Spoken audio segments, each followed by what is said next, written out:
வந்தே மாதரம். உங்கள் அனைவருக்கும் வணக்கம். நமது மகாத்மா தேசிய கட்சியின் சார்பிலே அந்த நிலப்பட்டா அரசு வழங்கியதில் சில முறைகேடுகள் இருப்பதாக தகவல் வருகிறது. இதுவரை 2005ஆம் ஆண்டு போட்ட ஜிஓவிலே 6 லட்சம் வீடு கொடுக்கப்பட்டதாகவும் அந்த 6 லட்சம் வீடு பட்டா கொடுக்கப்பட்டதில் 2 லட்சம் வீடு தவறாக கொடுக்கப்பட்டுள்ளதாகவும் தகவல் வருகிறது. ஆனால் அதே சமயத்தில் நிலங்கள் எந்தெந்த நிலத்திற்கு பட்டா வழங்க வேண்டும் என்று தமிழக முதல்வர் அவர்கள் தெளிவாக கூறி இருக்கிறார். அந்த அடிப்படையில் கிராம நத்தம், வீட்டு மனை, அரசு புறம்போக்கு நிலம் இப்படி என்று வகை பிரித்திருக்கிறார்கள். இந்த நிலம் அரசுக்கு தேவை என்றால் அந்த நிலத்தில் பட்டா வழங்க மாட்டார்கள் என்பது எல்லோருக்கும் தெரிந்த விஷயம். ஆனால் இப்போது நம்முடைய பிரச்சனை என்னவாக இருக்கிறது என்றால், தமிழகத்திலே நிலத்தை சீர்திருத்தம் செய்தது ஆங்கிலேயர் காலத்தில் செய்த பிறகு இதுவரை 2 முறை இந்த யூடிஆர் சரி செய்திருக்கிறார்கள். நிலத்தை சரிபடுத்தியிருக்கிறார்கள், சீர்திருத்தம் செய்திருக்கிறார்கள். அந்த சீர்திருத்தம் செய்ததில் என்ன குறைபாடு என்றால், அரசு புறம்போக்கு நிலமாக இருந்தாலும் கூட அதில் ஒரு சிறிய பள்ளம் இருந்திருந்தால் கூட அதை நீர்பிடிப்பு பகுதியாக அறிவித்திருக்கிறார்கள். அந்த நீர்பிடிப்பு பகுதி என்பது இந்த யூடிஆரில் வகைப்படுத்தவில்லை. ஆங்கிலேயர் காலத்தில் உருவாக்கப்பட்ட அந்த நீர்பிடிப்பு பகுதியை அப்படியே அந்த யூடிஆரில் கொண்டு வந்தார்கள். அன்று மக்கள் தொகை குறைவாக இருந்த காலத்தினாலும் வீடுகள் குறைவாக இருந்த காலத்தினாலும் அதை அப்படியே விட்டுவிட்டார்கள். இந்த யூடிஆரில் அந்த பட்டாவுக்கு சீர்திருத்தம் செய்தது போல நீர்பிடிப்பு பகுதிக்கு சீர்திருத்தம் செய்யவில்லை. ஆனால் அந்த பகுதியில் மக்கள் அனைவரும் கிட்டத்தட்ட குறைந்து வச்சாலும் தமிழகத்தில் ஒரு 20 லட்சம் குடும்பங்கள் அந்த நீர்பிடிப்பு பகுதியிலே வீடு கட்டியிருக்கிறார்கள். அவர்களுக்கு அனைத்து வசதியும் செய்து கொடுத்திருக்கிறார்கள் அரசாங்கம்.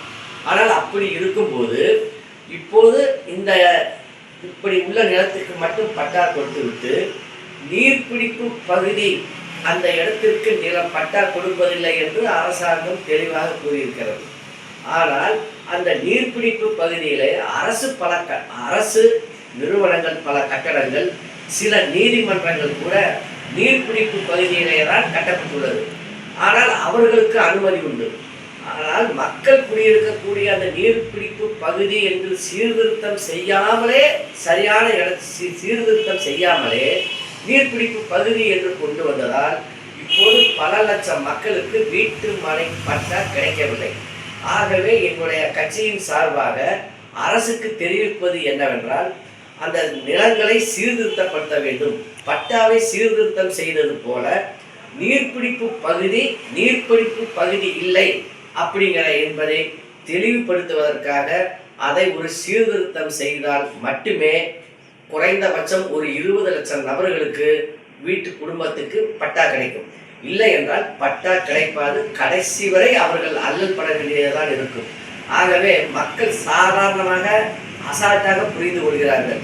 இந்த நிலத்தை ஒரு நீர்பிடிப்பு பகுதியில் பட்டா போடுவதற்கு தனிப்பட்ட முறையில் முதலமைச்சர் நினைத்தால் கூட பட்டா போட முடியாது. அப்படி இருக்கும்போது கலெக்டர் என்ன செய்ய முடியும், கோட்டாட்சியர் என்ன செய்ய முடியாது. ஆகவே முதலில் நாம் செய்ய வேண்டிய முதல் வேலை, நீர்பிடிப்பு பகுதியா நீர்பிடிப்பு பகுதி இல்லையா என்பதை நில சீர்திருத்தம் செய்ய வேண்டும்.